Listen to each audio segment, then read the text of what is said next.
So there's a lot of cherry shrimp in here, and there's still a few baby guppies in here as well. Because it's a no-filter aquarium, you kind of usually want it to be low maintenance as well.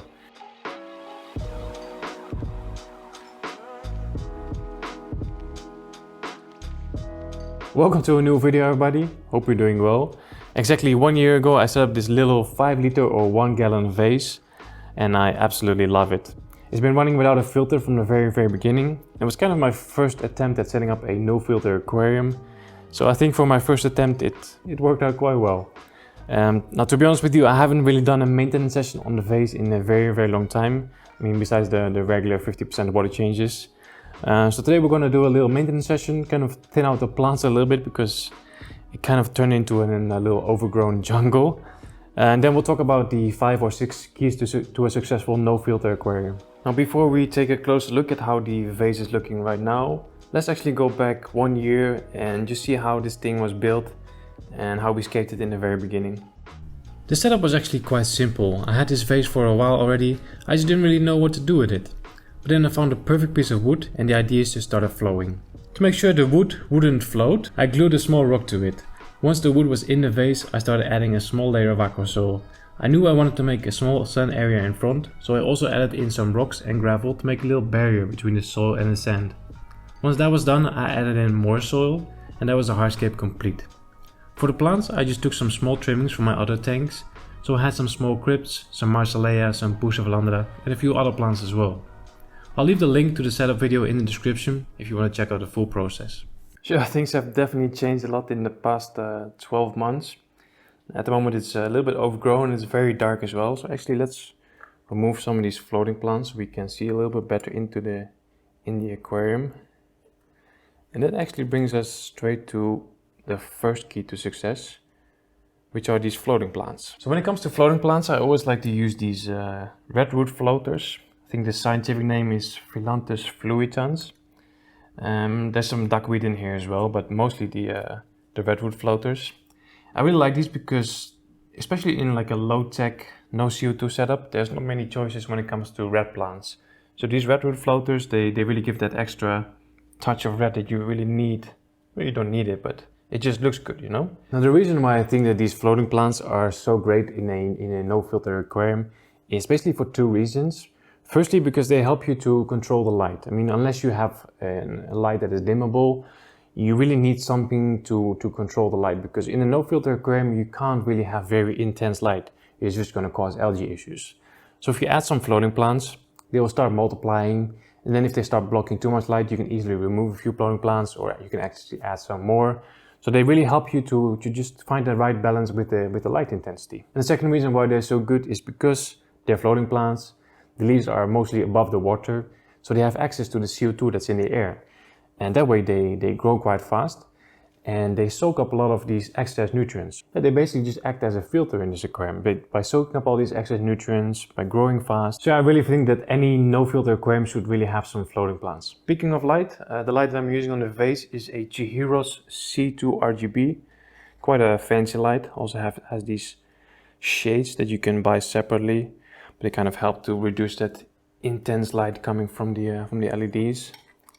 So yeah, it's not really a budget light, it's quite expensive, but yeah, I think it looks really cool with this setup. So the vase itself holds 5 liters or 1 gallons. It's 25 centimeters high and it's 16 centimeters across. The base is just a wooden plate that I found in some budget store, and I painted it black. I think it looks pretty cool. So now that we've removed some of the floating plants, we have a little bit more light coming into the vase, so we can kind of see what's happening. So there's a lot of cherry shrimp in here, and there's still a few baby guppies in here as well.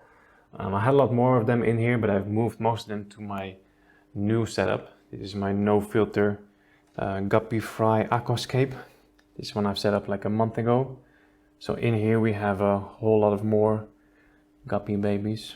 Yeah, we're not really talking about this one today. One thing that I really love about this setup is that for the past year, I haven't really made any changes to it. Like usually when I set up an aquascape, like after a few months, I will either add some new plants or I will take out some old plants, maybe add some new rocks, something like that, just kind of spice it up a little bit.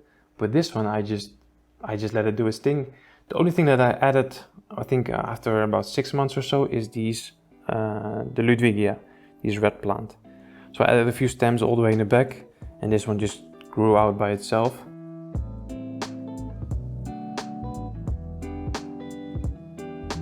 Of course, the vase looks at its best when it's viewed directly from the front, but I'm actually curious how it looks from the side as well, because I actually never really turn it around. You can kind of see how overgrown everything is. Like here we have a bunch of the crypts, then the pearlweed is coming out, and then the moss is all the way to the glass, basically blocking all the light. There's a beautiful piece of anubias right here, which you can't really see anymore.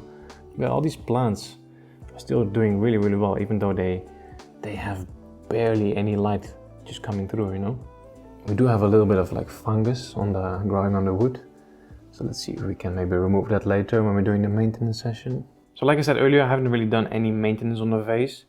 The only thing I really do is every Saturday I'll do a 50% water change, and I'll just siphon out the dirt from the substrate a little bit. Here in the front we just have a thin layer of sand, and over here we always have a little bit of like, detritus just collecting. So once a week I'll just siphon all that out, do a 50% water change, and just replenish it with fresh water. That's usually the only thing I really do. Now I think the second key to success are those regular water changes. I mean, because we don't have a filter, basically all the shrimp poop, the fish poop, it just sinks straight to the bottom. A good portion of that shrimp poop will make its way into the substrate, where the beneficial bacteria will transform it into nutrients for the plants. Like there's only so much that these beneficial bacteria can handle. So by doing these regular water changes and by vacuuming the substrate, we kind of remove a lot of the waste organics, and we just keep a very clean, no filter aquarium. But I think that's enough talk. I think it's time we get to work. So the main thing I want to do with this maintenance session is just thin out the plants a little bit, actually mostly the moss, because there's so much moss here on top. It's blocking all the light for the rest of the plants. So we're going to remove a lot of moss, allow for more light coming into the aquascape, basically open everything up a little bit more, create more swimming area for the shrimp and the fish, and just give it a fresh look again. Okay, so let's first get started by removing these shades. So we'll just give us a bit more space to work with. And then let's see, I think on the left, this left area here, there's a lot of moss. So let's see if we can open this up a little bit more. So just take the scissors. In here we just have a mix of, I think it's mostly phoenix moss, Physidens fontanus. And then there's some, I think it's mini Christmas moss in there as well.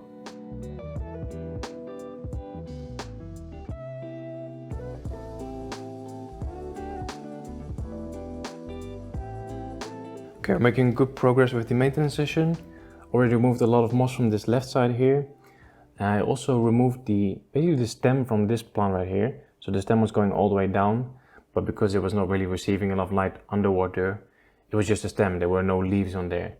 So it looked very bare, very ugly. So I just removed the stem, and it will still be just fine. Like it will just grow new roots that will grow into the water basically. And as long as the bottom section of the plant is in the water, it will just keep on growing, no problem.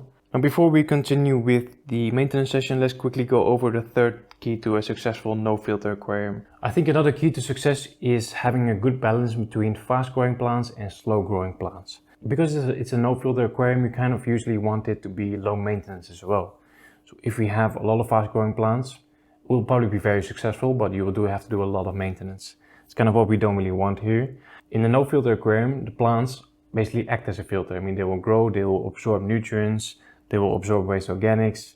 So you need to have a decent amount of filtration, a decent amount of plants.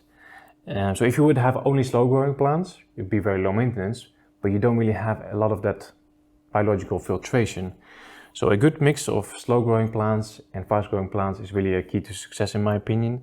So here we have a lot of Java ferns, Anubias, Bucephalandra, all very slow growing. The moss is kind of slow growing as well, but then we also have the pearlweed, we have the Ludwigia, we have some Marcellea on the substrate here, which you can't really see, but it's still a fast growing plant. So a good mix between slow growing and fast growing plants is definitely a key to success in my opinion.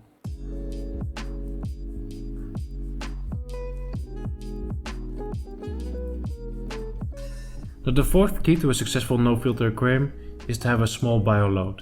So in this vase I only have a couple shrimp and a few guppy babies, and altogether they produce very little waste. so the tank doesn't get very dirty.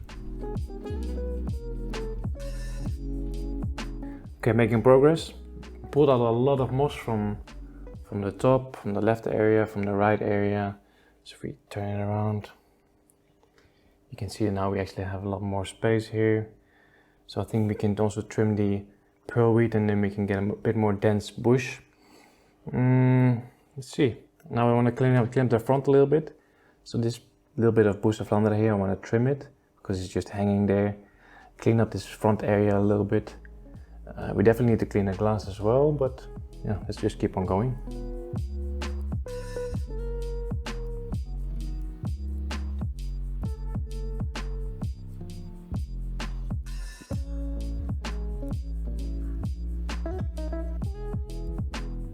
Another key to a successful no-filter aquarium is to feed very little food. Now that I have some baby guppies in here, I feed a bit more often, but very small amounts. But when it was just the shrimp, I would feed them once a week or maybe even once every 2 weeks. Again, just to keep the waste organics to a minimum.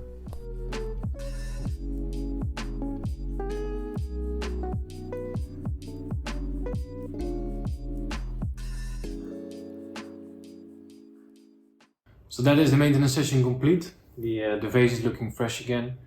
A little bit bare, but that's normal after you've done some trimming. I'm really happy with the end result and now we can enjoy it for another year to come, I guess. So that is the end of the video. Really hope you guys enjoyed this one. Don't forget to smash that like button. Also check out the new membership that I just launched. Maybe it's something you're interested in. Thanks for watching. See you guys next time. Take care.